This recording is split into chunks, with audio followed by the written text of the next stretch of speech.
اس کا نام doctor Lawrence brown تھا۔ وہ ایک عیسائی گھرانے میں پیدا ہوا تھا، مگر بقول اس کے وہ ہوش سنبھالنے کے بعد ایک دن کے لیے بھی عیسائی نہیں رہا تھا۔ وہ ملحد ہو گیا تھا۔ وہ کسی خدا کا قائل نہیں تھا۔ وہ نہ صرف امریکہ کا بہترین ہارٹ اسپیشلسٹ تھا، بلکہ پورے براعظم امریکہ میں شاید اس کے مقابلے کا کوئی ڈاکٹر نہیں تھا۔ وہ دنیا بھر میں لیکچر دیتا پھرتا تھا۔ اس کی ڈیوٹی امریکہ کے بہترین ہسپتال میں تھی، جہاں رونالڈ ریگن کو گولی لگنے کے بعد فوری طور پر شفٹ کیا گیا تھا۔ اس سے اس ہسپتال کی اہمیت اور سہولیات کا اندازہ لگایا جا سکتا ہے، مگر یہی اہم ترین ہسپتال اور اس کی سہولیات ایک دن اس کے سامنے بے بس و لاچار سر جھکائے کھڑی تھیں۔ یہ سال 1990 کی بات ہے، جب اس کے گھر اس کی دوسری بیٹی ہینا پیدا ہوئی۔ بچے کو لیبر روم سے سیدھا آپریشن تھیٹر منتقل کیا گیا، کیونکہ وہ اب نارمل پیدا ہوئی تھی۔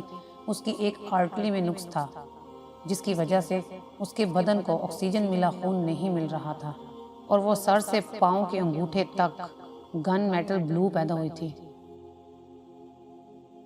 بقول ڈاکٹر صاحب، میں خود ڈاکٹر تھا اور مجھے پتا تھا کہ میری بچی کے ساتھ کیا مسئلہ ہے۔ اس کا بدن مر رہا تھا کیونکہ اسے آکسیجن ملا خون نہیں مل پا رہا تھا۔ اس کا علاج یہ تھا کہ اس کی چیر پھاڑ کر کے آرٹری کی گرافٹنگ کر کے اسے ریپلیس کیا جائے، مگر پہلی بات یہ کہ اس آپریشن کی کامیابی کی کوئی گارنٹی نہیں تھی۔ دوسری بات یہ کہ اگر یہ گرافٹنگ کامیاب بھی ہو جائے تو بھی 2 سال بعد پھر گرافٹنگ کرنی ہوگی۔ یوں زیادہ سے زیادہ 2 سال کی زندگی لے کر میری بیٹی آئی تھی، اور اس وقت اس کی جو حالت تھی اس میں بطور باپ تو اس کی چیر پھاڑ نہیں کر سکتا تھا۔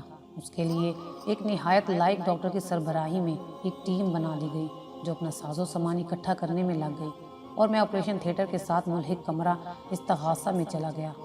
کمرہ فریاد میں کسی مذہب کی کوئی نشانی یا مونوگرام نہیں تھا، نہ کعبہ، نہ کلیسا، نہ مریم و عیسیٰ کی تصویر، نہ یہود کا دیوتا اسٹار، نہ ہندوؤں کا ترشول۔ الغرض وہ ہر مذہب کے ماننے والوں کے لیے کمرہ بنایا گیا تھا، جہاں وہ آپریشن کے دوران اپنے اپنے عقیدے کے مطابق دعا مانگتے تھے، جب تک کہ ان کا مریض آپریشن تھیٹر سے منتقل کیا جاتا۔ مگر آج اس کی اپنی جان پر بن گئی تھی۔ بقول ڈاکٹر لارنس، میں نے آج تک جو چاہا تھا اسے ہر قیمت پر حاصل کر لیا تھا، چاہے وہ پیسے سے ملے یا اثر و رسوخ سے۔ نہ اور ناممکن جیسے الفاظ میری ڈکشنری میں ہی نہیں تھے، مگر آج میں بے بس ہو گیا تھا۔ نہ تو سائنسی آلات و وسائل کچھ کر سکتے تھے، اور نہ ہی میرا پیسہ میری بچی کی جان بچا سکتا تھا۔ میں نے ہاتھ اٹھائے اور اس نادیدہ ہستی کو پکارا جس کے وجود کا میں آج تک منکر تھا۔ اے خالق، اگر تو واقعی ہی موجود ہے تو پھر تو یہ بھی جانتا ہوگا کہ میں آج تک تیرے وجود کا منکر رہا، مگر آج میری بیٹی مجھے تیرے در پہ لے آئی ہے۔ اگر واقعی ہی تیرا وجود ہے تو پلیز میری مدد فرما۔ اسباب نے جواب دے دیا ہے۔ اب میری بچی کو اگر کوئی بچا سکتا ہے تو صرف اس کا بنانے والا ہی بچا سکتا ہے۔ وہی اس کے فالٹ کو درست کر سکتا ہے جس نے یہ بچی تخلیق فرمائی ہے۔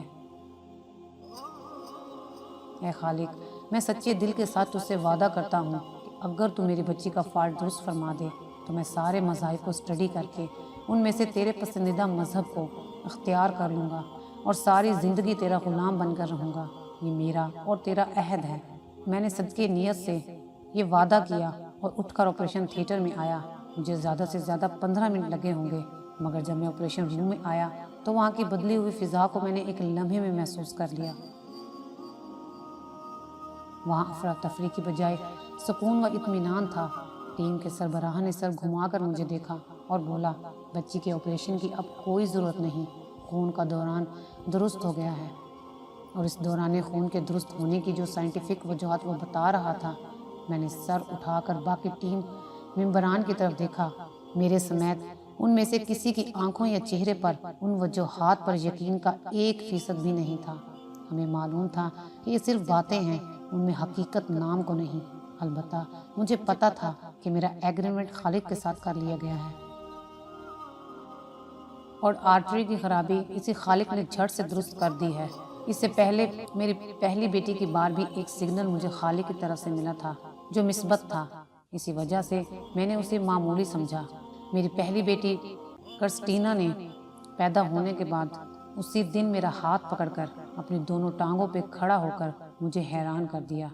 ڈاکٹر حضرات اچھی طرح جانتے ہیں کہ ایسا ہونا ناممکن ہے، مگر میں نے اس ناممکن میں خالق کو نہ پہچانا تو دوسری بیٹی کے ناممکن نے مجھے ہاتھ باندھ کر خالق کے در پر لا ڈالا۔